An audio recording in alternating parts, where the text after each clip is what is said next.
സാന്ദ്രാനന്ദാവബോധാത്മകമനുപമിതങ്കാലദേശാവതിഭ്യാം നിർമുക്തം നിത്യമുക്തം നിഗമശതസഹസ്രേണ നിർഭാസ്യമാനം അസ്പഷ്ടം ദൃഷ്ടമാത്രേ പുനരുപുരുഷാർത്ഥാത്മകം ബ്രഹ്മതത്വം തത്താവത് ബാധിതാക്ഷാൽ ഗുരുഭവനപുരേ ഹന്ത ഭാഗ്യം ജനാനാം. നമസ്കാരം. സനാതന ധർമ്മസംഹിതകളിലെ വിജ്ഞാനശകലങ്ങൾ പങ്കുവയ്ക്കാനായുള്ള ചാനലായ നാദശ്രീയിലേക്ക് എല്ലാവർക്കും സ്വാഗതം. ചാനൽ സബ്സ്ക്രൈബ് ചെയ്യാനും ലൈക്ക് ചെയ്യാനും ഓർമ്മപ്പെടുത്തിക്കൊള്ളുന്നു. ശ്രീമന്നാരായണീയത്തിൽ ഭഗവാന്റെ വിശിഷ്ടമായ അവതാര ചരിതം ആണ് നമ്മൾ പറഞ്ഞു തുടങ്ങിയത്. ഭഗവാന്റെ മനോഹരമായ സ്വരൂപത്തെ വർണ്ണിച്ചിരിക്കുന്നു. ഭക്ഷസ്ഥലി സുഖനിലീന വിലാസലക്ഷ്മി മന്ദാക്ഷലക്ഷിത കടാക്ഷ വിമോക്ഷഭേദൈ. മനോഹരമായിരിക്കുന്ന ശംഖചക്ര ഗദാപത്മാദികളൊക്കെ ധരിച്ച് നീലമേഘശ്യാമള സ്വരൂപത്തോടു കൂടി സൗന്ദര്യം മാത്രമാണോ എന്ന് ചോദിച്ചാൽ അങ്ങനെയല്ല. ലക്ഷ്മി ഉണ്ട്. ലക്ഷ്മി എന്ന് പറഞ്ഞാൽ എന്താണ്? സർവൈശ്വര്യമാണ്. ഒരു ദിശയിലുള്ള ഐശ്വര്യം മാത്രമല്ല. വീര്യലക്ഷ്മി, ധൈര്യലക്ഷ്മി, സന്താനലക്ഷ്മി, ധാന്യലക്ഷ്മി, എല്ലാ ലക്ഷ്മികളും ഉണ്ട് എന്നർത്ഥം. ചെറിയ ഒരു സ്വരൂപമാണെങ്കിലും ഇത് ചെറിയ കുട്ടിയൊന്നുമല്ല, എന്തിനും മതിയായിട്ടുള്ള ആളാണ് എന്ന് ആ ലക്ഷ്മി തന്നെ കാണിക്കുന്നു. അല്ലെങ്കിൽ ലക്ഷ്മി അല്ലാത്തൊരു സ്ഥലത്ത് പോയി അഭയം പ്രാപിക്കുമോ? അല്ലാത്തൊരു സ്ഥലത്ത് ലക്ഷ്മിക്ക് ഇഷ്ടം തോന്നുമോ? സർവം തികഞ്ഞ സ്ഥലത്തേ ലക്ഷ്മി വിളങ്ങുള്ളൂ. അങ്ങനെയുണ്ട്. ലക്ഷ്മി ഉണ്ടായാലേ എല്ലാം ഉണ്ടാവുള്ളൂ എന്നല്ല, കുറച്ചൊക്കെ എല്ലാം ഉണ്ടെങ്കിലേ ലക്ഷ്മി ഉണ്ടാവുള്ളൂ അത്രേ. അതാണ് ഈ പ്രവൃത്തി മൂലം ശ്രീ എന്ന് പറയും. ശ്രീ മൂലം പ്രവൃത്തി അങ്ങനെയും പറയും. അപ്പം എന്താ വെച്ചാൽ ലേശമൊക്കെ നമ്മുടെ പ്രവൃത്തികളാണ് ലക്ഷ്മിയെ കൊണ്ടുവരുന്നത്. ഭഗവാന്റെ സ്ഥാനം അതിന് സർവ്വതാ അർഹമായതുകൊണ്ടാണ് മന്ദാക്ഷലക്ഷിത കടാക്ഷ വിമോക്ഷ ഭേദൈ. ആ ലക്ഷ്മിയാൽ അലങ്കരിക്കപ്പെട്ട മാരിടത്തോടു കൂടി എന്തുണ്ടായി? തൻ മന്ദിരസ്യ ഖല കംസകൃതാം. ദുഷ്ടനായിരിക്കുന്ന കംസൻ ദുഷ്ടത്തരം കൊണ്ടാണ് അവിടെ അലക്ഷ്മി നിറച്ചത്. ദുഷ്ടത്തരമുള്ളിടത്ത് ലക്ഷ്മി ഉണ്ടാവില്ല പൊതുവേ. പക്ഷെ ഇവിടെ ശരിക്കും കംസൻ്റെ പ്രവൃത്തി ശരിയല്ലെങ്കിൽ പോലും ഭഗവാൻ ഉള്ളതുകൊണ്ട് ലക്ഷ്മി അവിടെ വന്നു. എവിടെയായാലും ഭർത്താവ് ഉള്ളതെങ്കിൽ ഭാര്യ ഉണ്ടാവുന്ന ഈ നരകായാലും വേണ്ടില്ല. അപ്പം അതുകൊണ്ട് ലക്ഷ്മി അവിടെ വന്നു. അല്ലെങ്കിൽ ലക്ഷ്മി അവിടെ വരേണ്ട സ്ഥലമല്ല ശരിക്ക്, ഭഗവാൻ ഉണ്ടാവുകൊണ്ടാണ് വന്നത്. അപ്പം അവിടെ എന്തെങ്കിലും അലക്ഷ്മികൾ സൃഷ്ടിച്ചിട്ടുണ്ടെങ്കിൽ അതിനെയൊക്കെ നീക്കം ചെയ്യണം. ഭഗവാനും ലക്ഷ്മിയും വന്നു, ലക്ഷ്മി നാരായണന്മാർ വന്നാൽ പിന്നെ അവിടെ എന്തെങ്കിലും അലക്ഷ്മി ഉണ്ടാവുമോ? അവിടുത്തെ ഏറ്റവും വലിയ ലക്ഷ്മി ഏതാരോ കംസനാ. അതിനെ ഇല്ലാണ്ടൊക്കെയാണല്ലോ ചെയ്യണം. ചിലർക്ക് അങ്ങനെയാണ്. ആ കംസൻ അവിടുന്ന് പോയാലേ അവിടെ ലക്ഷ്മി ഉണ്ടാവുള്ളൂ. ചിലർ മരിച്ചാൽ തന്നെ നന്നാവുള്ളൂ. അല്ലാണ്ട് അവർ ജീവിച്ചിരിക്കുമ്പോൾ നേരെയാക്കാൻ പറ്റില്ല. കംസനെ നേരെയാക്കാൻ ഒരു വഴിയിലും ഇല്ല. അപ്പോൾ ഒറ്റ വഴിയുള്ളൂ, അതിനെ ഉന്മൂലനം ചെയ്യുക.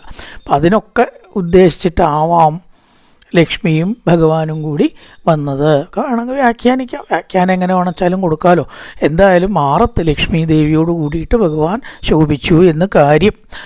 ഉന്മാർജ എന്നിവ അവിടുന്ന് കംസനെ കെട്ടിക്കണം. എവിടുന്ന്? ഈ ലോകത്തിൽ നിന്ന്. അല്ലാണ്ട് ലോകത്തിലേക്ക് എവിടേക്കെങ്കിലല്ല. ഉമ്മാർജ എന്നിവ വിരചിത വാസുദേവ ശൗരിസ്തു ധീരമുനിമണ്ഡലചേതസോഭിദൂരസ്ഥിതം ദവരുദീക്ഷ നിജേക്ഷണാഭ്യാം ആനന്ദബാഷ്പുളകോത്കമഗർഗതാർത്രതുഷ്ടാവ ദൃഷ്ടിമകരന്തരസംഭവന്തം. ധീരന്മാരായിട്ട് ഈ ഇന്ദ്രിയങ്ങളെ ജയിക്കണേനാണ് ധീരത എന്ന് പറയുക. ആൾക്കാരോട് മേക്കെട്ട് കയറാൻ പോവുക. വാക്കുകൊണ്ടായാലും ശരീരം കൊണ്ടായാലും രണ്ടാണ് പറഞ്ഞു ഞാൻ ആരാന്നപ്പോൾ അവൻ വിചാരിച്ചെന്നൊക്കെ നമ്മളിടയ്ക്ക് ഈ ധീരതയ്ക്ക് പറയാനും ചെയ്യാനും ആക്രമിക്കാനുമുള്ള കഴിവാണെന്ന് വാദിക്കാറുണ്ട് അല്ലേ? അതൊന്നും അല്ല ധീരത. ധീരത എപ്പോഴും തൻ്റെ മനസ്സിനെ ജയിക്കണം. അതാർക്കാണ്ട് അവിടെ ധീര മുനിമണ്ഡല ചേതസോപി. മഹർഷിമാർക്ക് അവിടെ ധീരൻ എന്നുള്ള വിശേഷണം കൊടുക്കാനുള്ള കാരണം കാമക്രോധാദികളെ നിയന്ത്രിക്കാനുള്ള കഴിവുണ്ട്. നിൽക്കവിടെ എന്ന് പറഞ്ഞാൽ ആദ്യം തൻ്റെ മനസ്സിനെ നിർത്താൻ കഴിയണം. ഇത്ര ആൾക്ക് കഴിയും. വളരെ കുറച്ച് പേർക്ക് അതിനെ കഴിയുള്ളൂ. എന്തെങ്കിലും ഒരു വീക്ക്നെസ് ഇല്ലാത്തൊരു ലോകത്തിലുണ്ടാവില്ല എന്നാണ്. എല്ലാവർക്കും ഉണ്ടാവും, എന്തെങ്കിലും ഒരു വീക്ക്നെസ് ഉണ്ടാവും. അതില്ലാതെ കഴിയാൻ വയ്യ എന്നുള്ള നിലയ്ക്കൊരു സംഗതി. അത് മോശമായ രീതിയിലാകുമ്പോഴാണ് വെള്ളം ആയിട്ടും സ്ത്രീസംഘമായിട്ടും വേറൊന്നായിട്ടും ചിലർക്ക് ഭക്ഷണം അങ്ങനെയൊക്കെ വരിക. അപ്പം അതിനെയൊക്കെ നമ്മൾ നിയന്ത്രിക്കാൻ കഴിവുണ്ട് ആർക്ക്? മഹർഷിമാർ. ആ മഹർഷിമാരുടെ മനസ്സിൽ പോലും എത്താത്ത ആളാണ് ഭഗവാൻ. പിന്നെ സാധാരണക്കാർക്ക് കിട്ടുമെന്ന് പറയാൻ പറ്റുമോ? എനിക്ക് ദൈവാധീനം ഇല്ല, ഞാൻ അത്രയൊക്കെ ചെയ്തിട്ട് ദൈവൻ എൻ്റെ നേരെ കടാക്ഷിച്ചില്ല എന്നൊന്നും പറയുന്നതിൽ അത്ഭുതപ്പെടാനോ അല്ലെങ്കിൽ പരാതിപ്പെടാനോ ഇല്ല. കാരണം ധീരമുനി മണ്ഡല ചേതസോപി ദൂരസ്ഥിതാണ്. എല്ലാറ്റിനെയും ജയിച്ച് ഉപാസിക്കുന്നവർക്കും കൂടി എളുപ്പത്തിൽ പ്രാപ്യനല്ല. അങ്ങനത്തെ ഭഗവാൻ ഇവിടെ എന്തുണ്ടായി? വപുരുദീക്ഷ നിജേക്ഷണാഭ്യാം, തൻ്റെ കണ്ണുകൊണ്ട് കാണാനുള്ള ഭാഗ്യം വസുദേവർക്കുണ്ടായി. പിതൃത്വം ഉണ്ടാവുകൊണ്ട്. അപ്പോൾ വസുദേവരുടെയും ദേവകിയുടെയും ഭാഗ്യമാണ് പറഞ്ഞത്. എന്നിട്ട് എന്തുണ്ടായി ചോദിച്ചാൽ ആനന്ദ ബാഷ്പ പുളകോദ്ഗമ, ആനന്ദത്തോട് കൂടിയിട്ട് പുളകം കൊണ്ട് ഈശ്വരനെ കണ്ടുള്ള അനുഭവം എങ്ങനെ വാക്കൊണ്ട് വർണ്ണിക്കുക? നമുക്ക് ലോകത്തിലൊരു സന്തോഷം ഉണ്ടായാൽ തന്നെ ചിലപ്പോൾ വാക്കൊണ്ട് വർണ്ണിക്കാൻ പറ്റില്ല. അല്ലെങ്കിൽ ഒരാൾക്ക് ലോട്ടറി കിട്ടി എന്ന് പറഞ്ഞാൽ ആ സന്തോഷം എത്രത്തോളം ഉണ്ടാവും? അപ്പോൾ അതിൻ്റെയൊക്കെ അപ്പുറത്തുള്ള ആനന്ദമാണ് ഈശ്വരാനുഭവത്തിലുണ്ടാവുക. അതാണ് ആനന്ദ ബാഷ്പ പുളകോദ്ഗമ ഗർഗദാർദ്ര. ഭഗവാനെ സ്തുതിക്കാനുള്ള ആ ഒരു മനോഭാവം, അതിനുള്ള വാക്ക് തന്നെ ഉണ്ടാവും എന്നാണ്. കാരണം ഈശ്വരനെ കാണാൻ കഴിയുക എന്ന് പറഞ്ഞാൽ അതിൻ്റെ അപ്പുറത്തേക്കുള്ള കഴിവും ഈശ്വരൻ തന്നെ ഉണ്ടാക്കി കൊടുത്തോളും. സംശയമുണ്ടോ അതിൽ? തുതി തുഷ്ടാവ ദൃഷ്ടിമകരന്തര സംഭവന്തം, കണ്ണിന് ആനന്ദമായിട്ടുള്ള ഭഗവാനെ സ്തുതിച്ചു. സ്തുതിച്ചതായിട്ടുള്ള രീതിയിലുള്ള സ്തുതി ഒരുപാട് ഭാഗവത്തിൽ പറഞ്ഞു, നല്ല സൂചിപ്പിച്ചുല്ലോ. സൃഷ്ടിക്കായിക്കൊണ്ട് രജോ ഗുണം, നിലനിർത്താനായിക്കൊണ്ട് സത്വഗുണം, തമോ ഗുണമാവട്ടെ സംഹരിക്കാനായിക്കൊണ്ട് ഈ സ്വീകരിച്ച് ലോകത്തിൻ്റെ തെറ്റിത്രിതംഭാര കർത്തവ്യങ്ങൾ നടത്തുന്നതായിട്ട് സർവേശ്വര അങ്ങേക്ക് നമസ്കാരം. ഇനി എന്തുണ്ടാവണം? ഈ 4 കൈയുള്ള രൂപത്തെ ഒന്ന് മറയ്ക്കണം. ഇതൊക്കെ കംസൻ കണ്ട ആകബദ്ധാവും. വിഷ്ണുവാണ് ഇവിടെ ദേവകി പ്രസവിച്ചത് കണ്ടാൽ ചിലപ്പോൾ ദേഷ്യം കൊണ്ട് ഞങ്ങളെ ഉടനെ കൊന്നളയും. കംസനെ തിരിഞ്ഞും പറഞ്ഞ് നോട്ടില്ല. ശത്രുവിൻ്റെ അമ്മ, ശത്രുവിൻ്റെ അച്ഛൻ, അവർ ജീവിക്കേണ്ട. അപ്പം അങ്ങനെ എന്നാ തോന്നിയച്ചാൽ ഞങ്ങളുടെ കഥ കഴിയില്ലേ? അതുകൊണ്ട് സർവേശ്വര അങ്ങപടി ഉണ്ട്, ഞങ്ങൾക്ക് സമാധാനം ഉണ്ട്. എങ്കിൽ കൂടി ഈ രൂപം ഒന്ന് മറച്ച് സാധാരണ ദേവകി ഒരു കുട്ടിയെ പ്രസവിച്ചു എന്ന് കംസൻ കരുതിക്കോട്ടെ, അതല്ലേ ഇപ്പം നല്ലത് എന്നും പറഞ്ഞ് 2 കൈയുള്ള രൂപത്തെ സ്വീകരിക്കാൻ അപേക്ഷിച്ചു.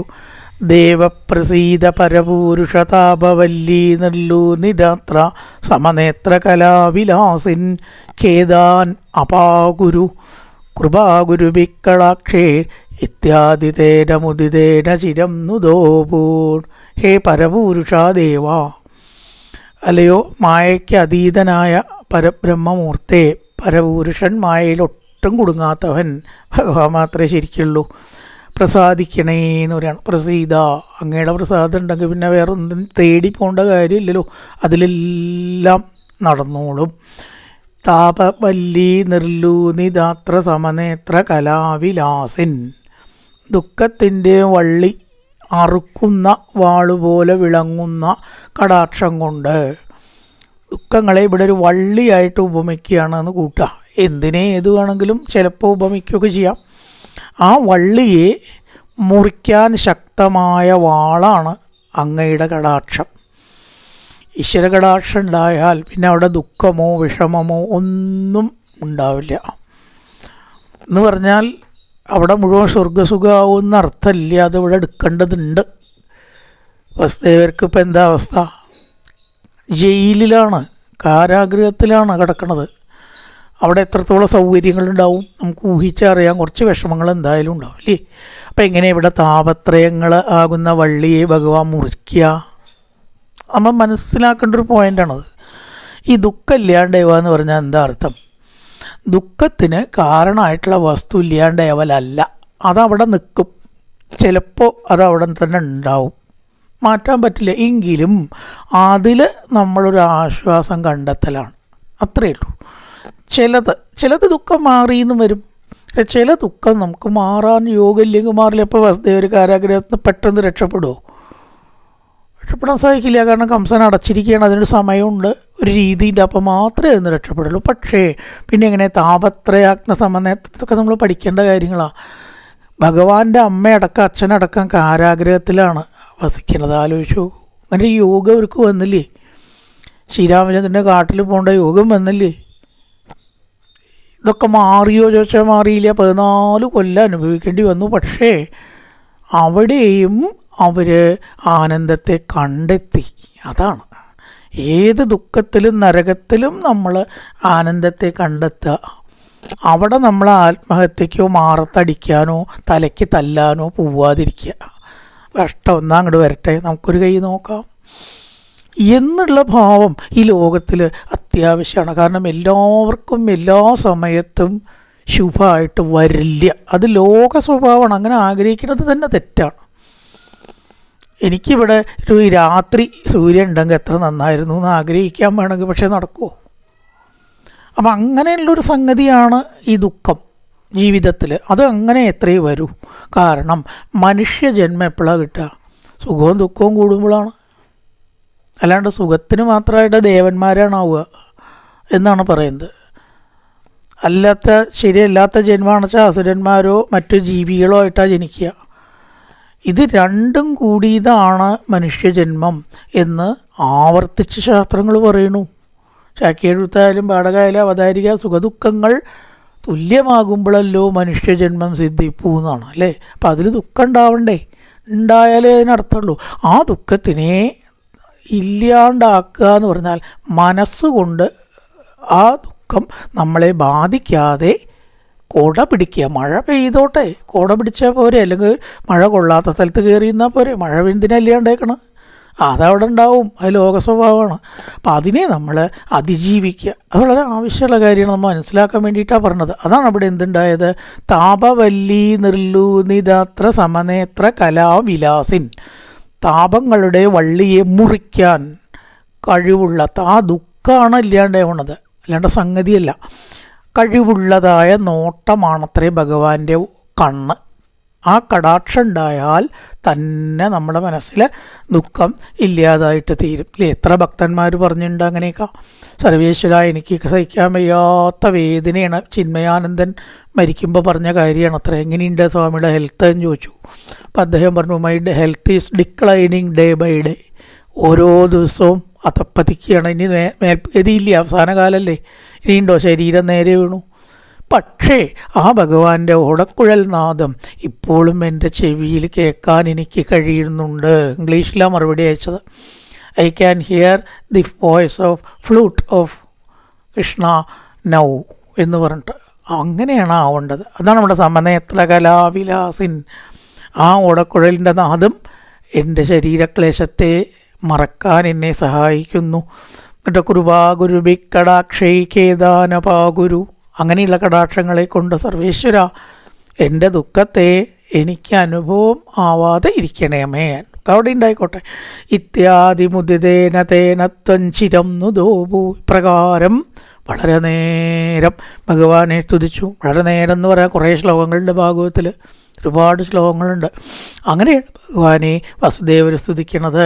ഇത്യാദി മുദിതേന, സന്തോഷം കൊണ്ട്, തേന ത്വം ചിരം നുദോഭൂൻ, വസുദേവരാൽ നെന്തിരുവടി സ്തുതിക്കപ്പെട്ടു. തമേവ ഭാന്തം അനുപാതി സർവം തസ്യഭാസ സർവവിധം വിഭാതി. പ്രകൃതിയുടെ ബന്ധമില്ലാത്ത ആളാണ് ഭഗവാൻ. ഉപനിഷത് വാക്യത്തിൽ പറയുന്നു പ്രകൃതിയായിട്ട് ബന്ധമില്ല. അതാണ് ഇവിടെ പരപൂരുഷ എന്ന് പറഞ്ഞത്. മായാബന്ധം ഇല്ലാത്തതായിട്ടുള്ള ഭഗവാനെ, താപങ്ങളായിരിക്കുന്ന ദുഃഖങ്ങളുടെ വള്ളികളെ ഛേദിക്കാൻ കഴിവുള്ള കടാക്ഷങ്ങളെ കൊണ്ട് ഖേദാനപാഗുരു, എൻ്റെ ഖേദത്തെ ഇല്ലാതാക്കേണമേ. പ്രകാരമുള്ള സ്തുതികളാൽ അങ്ങയെ ഒരുപാട് നേരം തുതിച്ചു എന്ന് പറയുകയാണ്. ശൗരിത്വധീരമുനിമണ്ഡലചേതസോപി ദൂരസ്ഥിതം പപുരുദീച്ച നിജേക്ഷണാഭ്യാം ആനന്ദബാഷ്പുളകോത്കമഗദ്ഗതാതുഷ്ടാവ ദൃഷ്ടിമകരന്തരസംഭവന്തം ദേവപ്രസീത പരപൂരുഷ താപവല്ലീ നിർലൂനിതാത്ര സമനേത്ര കലാവിലാസിൻ ഖേദാനപാഗുരു. ഖേദത്തെ ഇല്ലായ്മ ചെയ്യുക. കൃപാഗുരുബി കടാക്ഷേരിത്യാദി തേന മുദിതേന ചിരം നുദോഭൂ. നല്ലൊരു പ്രഭാതം എല്ലാവർക്കും ആശംസിച്ചുകൊണ്ട് നിർത്തുന്നു. നമസ്കാരം.